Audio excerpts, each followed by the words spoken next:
This old gardener taught me how to easily propagate succulents at home, indoor gardening tips.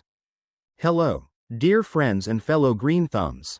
Welcome back to Earthly Delights, where every leaf has a lesson and every corner of your home can bloom with life.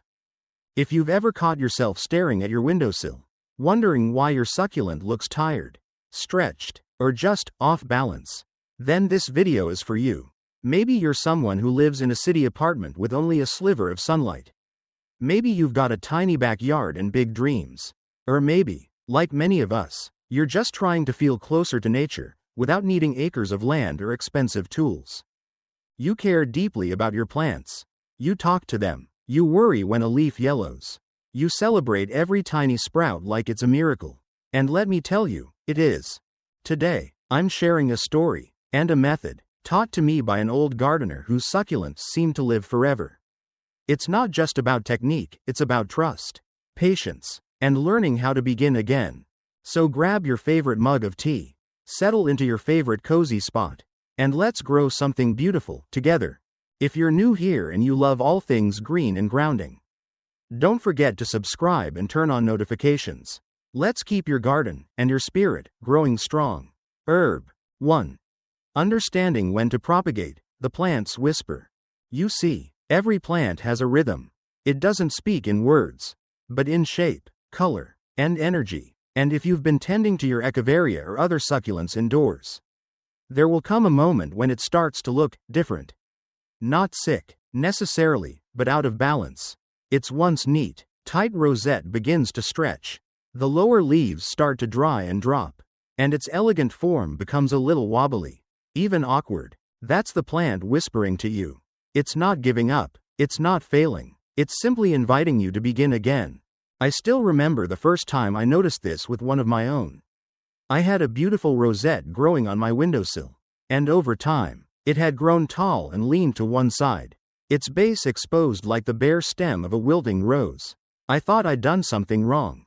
But then I remembered the words of an old gardener I once met: when a succulent loses its shape, it's not dying, it's dreaming of rebirth.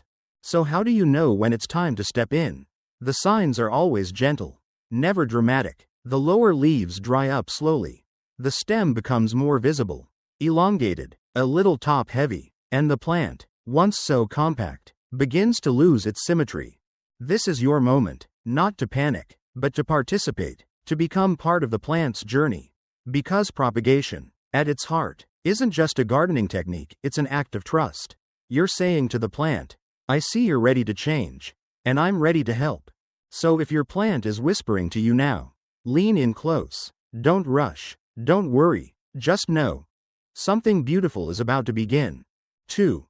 Letting go to begin again, removing with intention. There's something deeply human about the act of pruning. In the garden, as in life, letting go is never easy, but it's often necessary. When I stood before that top-heavy echeveria, scissors in hand, I hesitated. Each leaf had a memory. Each curve of the rosette had grown under my care. But then I remembered, nature doesn't cling, it renews. And so, with care and respect, I began. First, I removed the flower stalks, those tall, slender signs of the plant's past bloom. Most people think they're done once they've flowered. But here's the secret. Each of those stalks can become a new beginning. That's the magic of succulents. Nothing is wasted. Then I turned to the leaves. The lower ones had already started drying out, detaching naturally. I gently twisted them off, always supporting the base of the leaf, always patient. You see, it's not about tearing, it's about releasing. I set aside the healthy ones, the ones still plump and full of life. They would become the next generation. It felt like a quiet ritual, like giving the plant space to remember its original form, a tight, balanced rosette. And the more I let go, the more beautiful that core became again. There's a strange calm that comes over you in moments like these. You're not just reshaping a plant, you're realigning yourself. You're reminded that every ending is quietly making room for something new. So, if you're holding onto a plant that's outgrown its shape, or maybe even a part of your life that has, remember this. Cutting back isn't the end. It's the invitation to begin all over again. 3. Preparing for new life, soil, soul, and space. Once the leaves are set aside and the old form has been released, the real preparation begins. But it's not just about dirt and pots, it's about intention. About giving new life the best possible chance to grow strong and true. I like to think of soil not just as a medium, but as a message. It tells the plant, you're safe here. You can stretch your roots.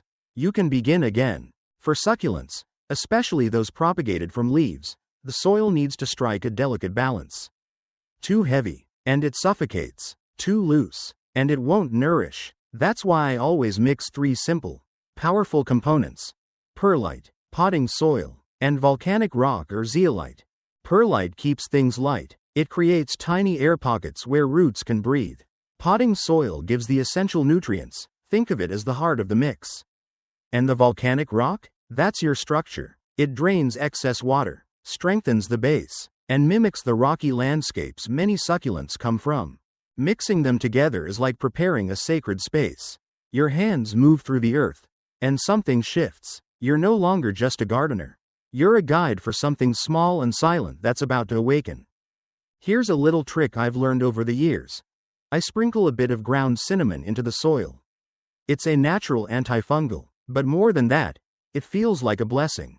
Like I'm dusting the earth with good fortune. Before you plant anything, let the soil breathe. Moisten it gently, don't soak it. Just enough to welcome roots when they appear. This is the part many overlook. But in nature, nothing begins in a rush. It all starts slow, in stillness. So as you ready your mix, remember what you're really doing. You're not just making a bed for a leaf. You're making space for possibility. For quiet miracles. For green things that know how to rise again. 4. The quiet days of waiting. Patience is the gardener's prayer. This is the part that tests us most, not the cutting. Not the mixing of soil, but the stillness that follows. Once the leaves are removed and the cuts are clean, you must wait, not for hours, but for days. You don't water, you don't poke or prod. You simply let them rest. It might seem counterintuitive. We live in a world that rushes. Everything demands results, fast answers, immediate growth. But plants, especially succulents, teach a gentler truth. The most important things happen in silence.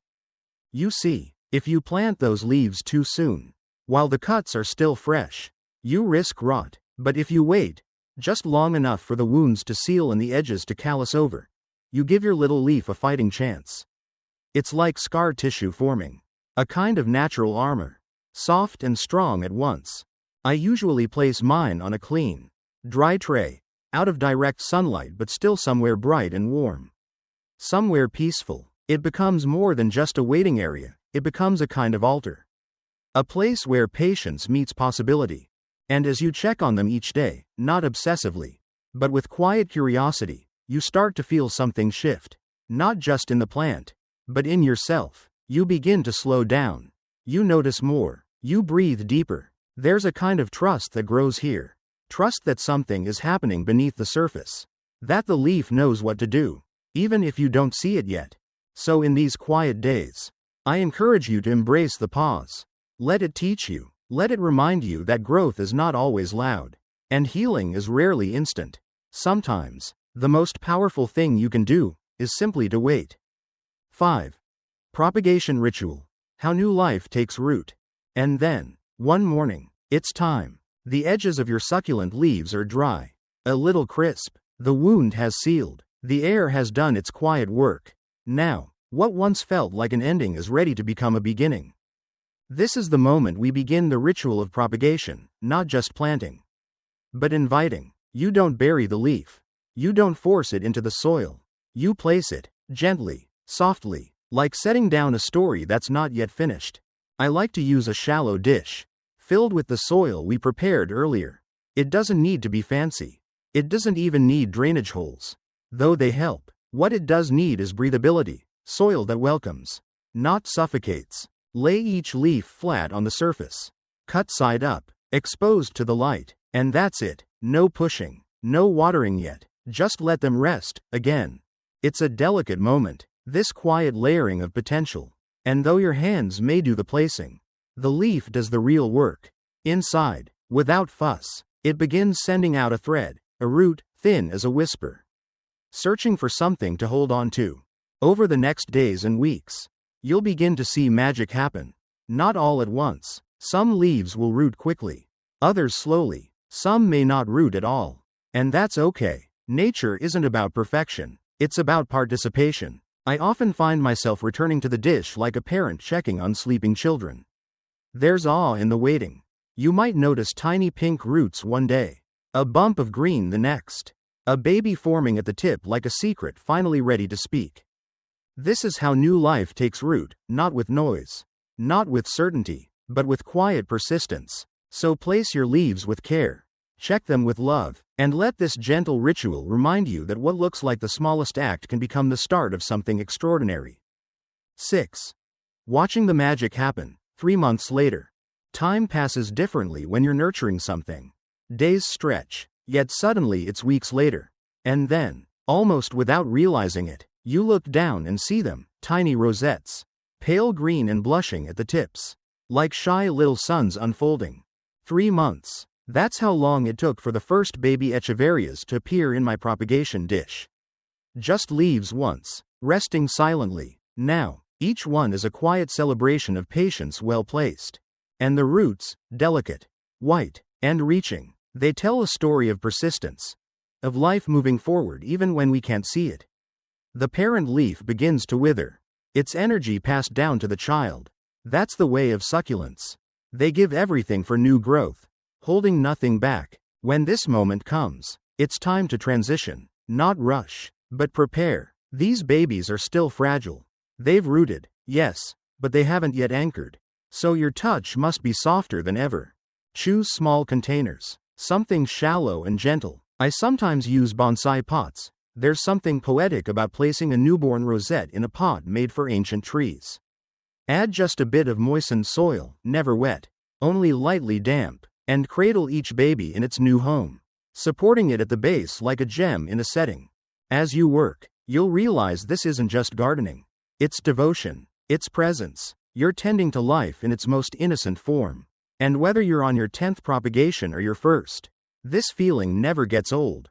Some leaves will give you one baby, others, 2 or 3, and each one is a miracle, a living reminder that growth doesn't need noise.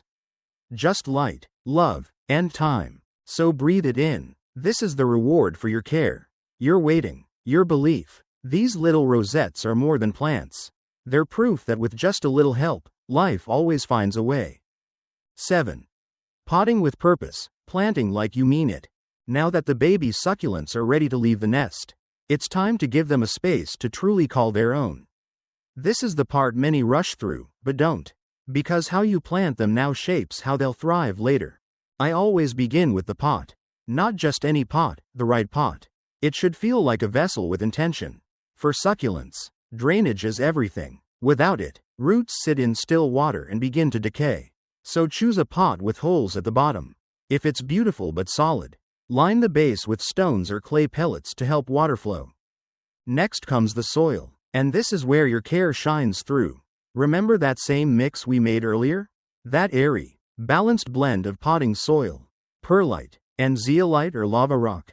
It returns now, like a familiar friend. Spread it gently into the pot, letting it fall loosely, not pressed or packed. Succulents need freedom at the root, space to breathe and stretch. Then, using the tips of your fingers, scoop a small hollow into the center and nestle your new plant in. Not too deep, not too tight, just enough to support it without smothering. Here's where the magic lies, in the stillness after planting. You resist the urge to water right away. You let the plant settle into its new surroundings. You give it time to find its footing before you nourish it. That's something most people miss. We're so eager to give, we forget to pause. And when it's time, water sparingly. A light mist or a gentle pour around the edges, just enough to invite the roots to grow without overwhelming them. Too much love, like too much water, can sometimes drown what we're trying to protect. As you plant each one, remind yourself, this isn't just about filling a pot. It's about planting with purpose, with patience, with a vision not just for what the plant will look like, but how it will live. These little succulents, once just fallen leaves, are now standing on their own.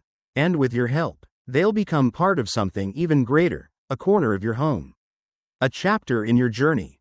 A small, growing testament to care done right. 8. Caring without crowding, space to grow. Once your baby succulents are nestled into their new pots, it's tempting to place them all together, tightly packed like a family photo. Side by side. But here's a truth every seasoned gardener learns. Not everything that grows well grows close. Plants, like people, need space, room to breathe, to stretch, to discover where their roots truly belong. That's why I always remind new plant lovers, especially those growing indoors or in small garden spaces, to resist the urge to crowd. Give each pot a bit of breathing room. Make sure sunlight can reach the leaves from every angle. That air can flow between them. That moisture can evaporate instead of clinging too long and encouraging mold. And here's something you might not expect. Just as your succulents grow from space, so will you. You'll start noticing things. The way light moves across your shelf in the afternoon. The way one plant leans gently toward the window while another stands firm. You'll begin to develop a rhythm, a relationship, with your plants. Not just a routine. Part of this stage also means letting go again. Remember those dried out mother leaves? The ones that once held the new life, but now lie shriveled at the base? It's time to gently remove them. They've served their purpose. What's left behind is the next chapter. And if you're lucky, some of your propagated leaves may have sprouted not one, but 2, or even 3, tiny rosettes. Celebrate that. It's a quiet miracle, a bonus gift, but don't rush to separate them. Let them tell you when they're ready. This is your chance to create what I call a growth corner, a small space in your home that becomes a sanctuary not just for plants, but for peace. A sunny ledge, a corner table, even a floating shelf, somewhere visible, somewhere sacred, somewhere that reminds you, every day, that growth is always possible, even in small spaces. So give your succulents room. And while you're at it, give yourself some too. In the quiet spaces between watering and waiting, you might just find the gentle growth you've been needing all along. 9. Creativity in the garden, playing with design. Once the basics are in place, light, soil, space, something wonderful begins to stir in every indoor gardener. The desire to create not just a plant corner, but a living work of art. Because gardening, especially in small spaces, is more than survival, it's expression. And succulents? They're your perfect paintbrush. Each one brings a different shape, a different shade, a different rhythm. You don't need a sprawling backyard to make beauty bloom. Just a little imagination and a few thoughtful choices. Start small. Maybe you repurpose an old teacup or a broken ceramic bowl. Maybe you find a handmade clay pot at a local market that just feels right in your hands. These aren't just containers, they're characters. Vessels for your vision. Then, play with themes. One of my favorites is what I call a story bowl. Think of it like creating a tiny landscape with a mood, a name, even a feeling behind it. A desert sunrise with peach and coral rosettes. A moonlit valley with dusky purples and silvery greens. A coastal dream using shells and driftwood. Let your memories guide you. Where have you been that made you feel still and alive? Now recreate that energy in a dish no bigger than your hands. Add textures. Use stones, sand, or bark chips as top dressing, not just for aesthetics, but for moisture control and cleanliness. These finishing touches protect the soil while pulling the entire arrangement together visually. It's design with a purpose. And don't be afraid to break the rules. Let a trailing succulent spill over the edge. Combine colors that contrast. Place a cactus next to a soft-leafed echeveria. As long as their care needs match, your creativity is free to roam. The best part? Your garden becomes a living gallery. One that changes, grows, and surprises you over time. And each time you water, or dust a leaf, or adjust a pot ever so slightly, you're not just maintaining something, you're participating in it. So go ahead, design with joy.